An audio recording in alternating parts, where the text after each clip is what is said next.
Hello, everyone. It's Kalen Langley in ECE 275 Digital Design. This is a bonus assignment to create a PowerPoint presentation on the importance of clean rooms and semiconductor manufacturing. First off, I wanted to just define what a clean room was in my own words. A clean room is a room in which airborne particles or contaminants are eliminated or minimized to acceptable levels. And researching this assignment, there are ISO standards that classify clean rooms or International Organization for Standardization. So the ISO 14644-1, Clean Rooms and Associated Controlled Environments, Part 1, classification of air cleanliness by particle concentration defines a clean room as follows: room within which the number of concentration of airborne particles is controlled and classified, and which is designed, constructed, and operated in a manner to control the introduction, generation, and retention of particles inside the room. Now, clean rooms originated in the early 1960s. The space race and manufacturing of nuclear weapons really created the need for clean rooms. They were experiencing multiple failures on the manufacturing processes due to contaminants. The technology at the time was pushing the boundaries of science and engineering and was failing due to contamination. Willis Whitfield, a physicist and employee of Sandia National Laboratories, is credited with the modern clean room in 1960. The Atomic Energy Commission filed a patent application on the laminar airflow clean room in Whitfield's name on November 24th, 1964. The U.S. patent issued number that can be seen here, and it's titled the Ultra Clean Room. Here on the right, you can see a photo of Bill Netzel and Willis Whitfield and their prototype clean room design. So clean rooms have been around already at this point for quite a while.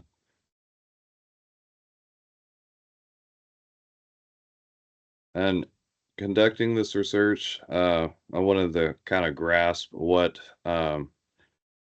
the scale of some of these particles are, and the reference to the ISO standards and classifications.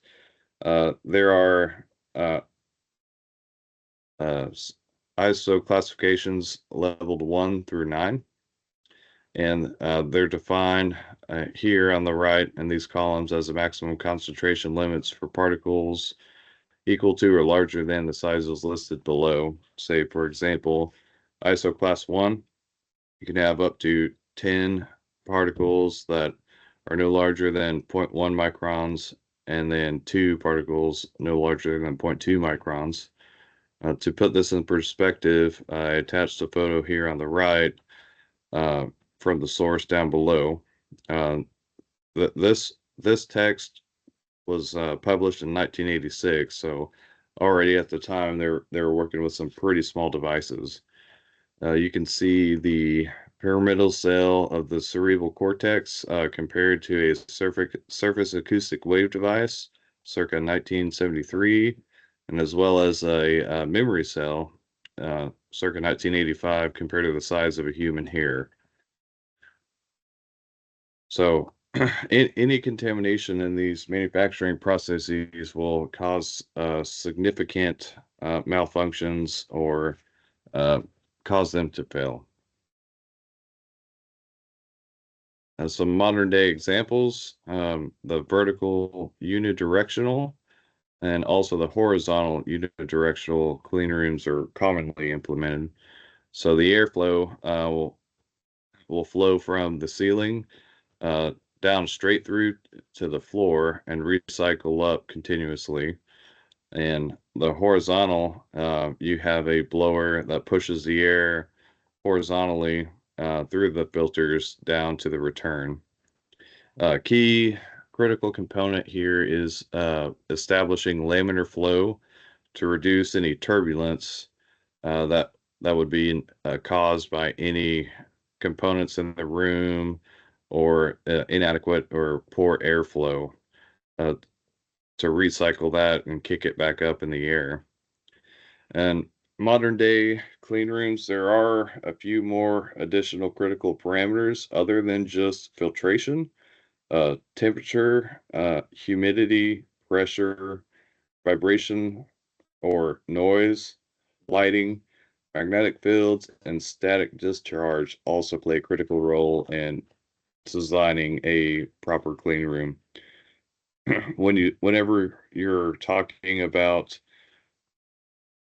manufacturing semiconductors on in the micrometer or nanometer scale, vibration and noise can cause uh, another issue as well, since most of the components that are utilized and manufactured are fragile.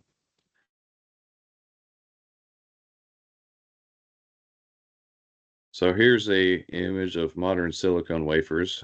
This was IBM's 2021 release of a 2 nanometer chip design. It's difficult to comprehend how many transistors can be squeezed into this plate or silicon wafer. So this enables 50 billion transistors into an area smaller than a fingernail.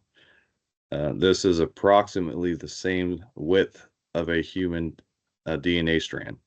The human DNA is typically 2.5 to 2 nanometers wide.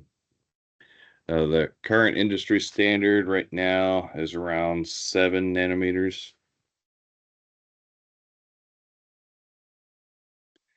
Again, here's another size visualization.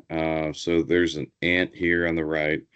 Uh, there are 3 million to 5 million nanometers in length. Fingernail size chip can comprise billions of components, which can be smaller than 10 nanometers. Here in the middle, you can see the size of an average virus, which spans about 14 nanometers. And like I said earlier, the width of a human DNA strand is about 2 to 2.5 nanometers wide.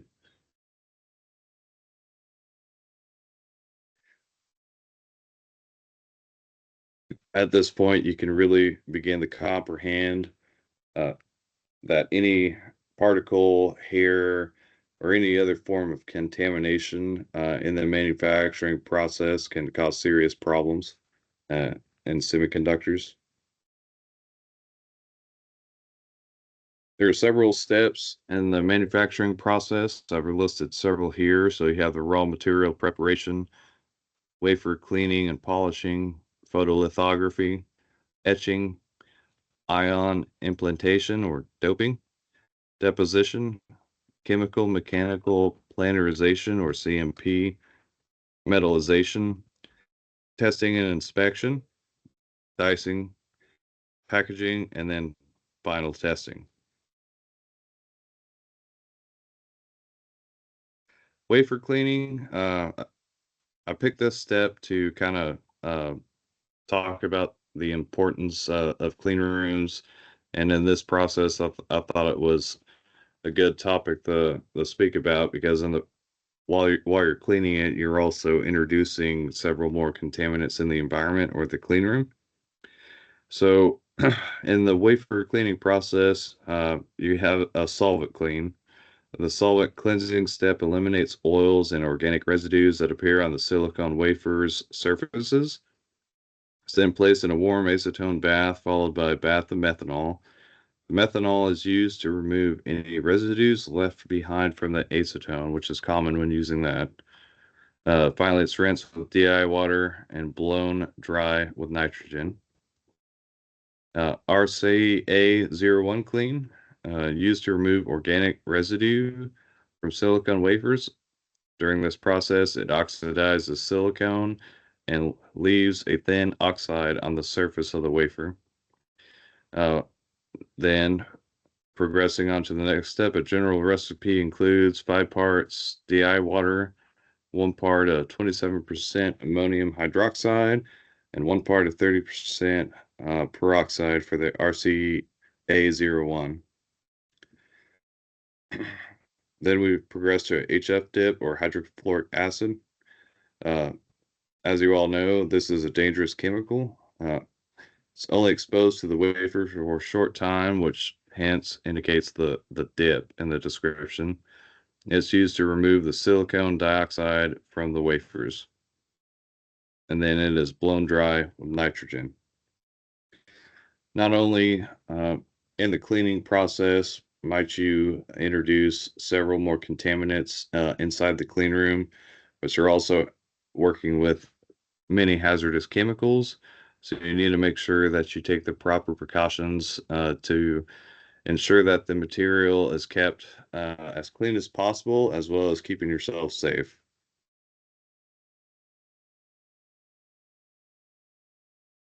Another important step in the manufacturing of semiconductors is photolithography. I chose this one to talk about it because it's the most common in the manufacturing process. It offers high precision down to the nanometer scale.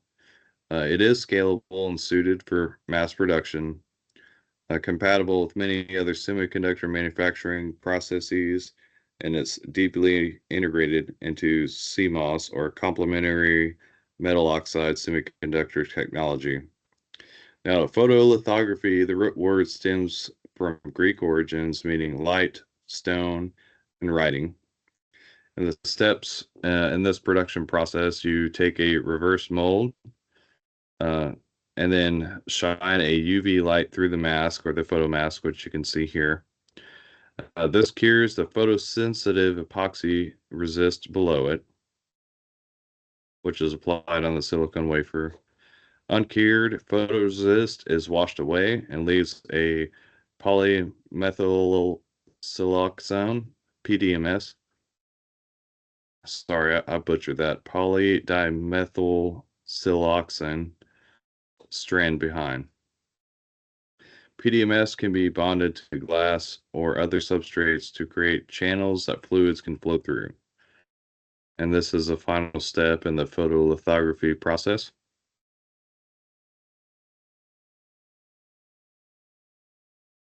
Some reflections and interest on the importance of clean rooms is that precision demands purity. That is absolute. If you're going to be manufacturing devices that are on the nanometer scale, something that's insignificant as a speck of dust or human hair could be as large as buildings or mountains, and can cause serious consequences in the production process. Clean rooms enable the pursuit of pursuing the boundaries of semiconductor innovation and manufacturing. Uh, Clean rooms are utilized in many areas of manufacturing other than semiconductors. One very basic example I can always think of is a car going in for a paint job. You've always seen the painters hang up tarps and hang fans because a single fleck of dust or a hair can and ruin a paint job or its finish. Uh, Other than semiconductors, you can have companies who manufacture reed switches that are very small, and due to quality assurance checks, they are experiencing failures. I've seen some companies there implement clean rooms in the manufacturing process at some point. Kind of always I already mentioned the last little bullet point that contaminants that are perceived as smaller and consequential to the naked eye may be major obstacles to semiconductor manufacturing. I actually had a opportunity to enter a clean room during my internship at the NASA Langley Research Center in Hampton, Virginia in 2014. Um, I was a part of the HIAD or Hypersonic Inflatable Aerodynamic Decelerator group tasked with researching RTD packaging applications to calculate heat transfer from the heat shield of the inflatable decelerator. That was pretty cool. They had the horizontal airflow room set up in a hangar bay, and we had to enter the decontamination room. You have to take off your shoes, wash your hands, your face, don they call them bunny suits, but they're the clean room suits. Put on the mask, glasses, and so forth before you could even enter. It was pretty cool to witness and watch that process. And a lot of the components they've had, they're incredibly clean. The mirrors on the satellite that they had there sitting in the bay just were as smooth as can be. And you can really get a grasp to understand how clean these rooms are compared to sitting out, maybe out in the hangar or even, hanging tarps up. All right. Well, that concludes it for this video. All right. Thank you for your time.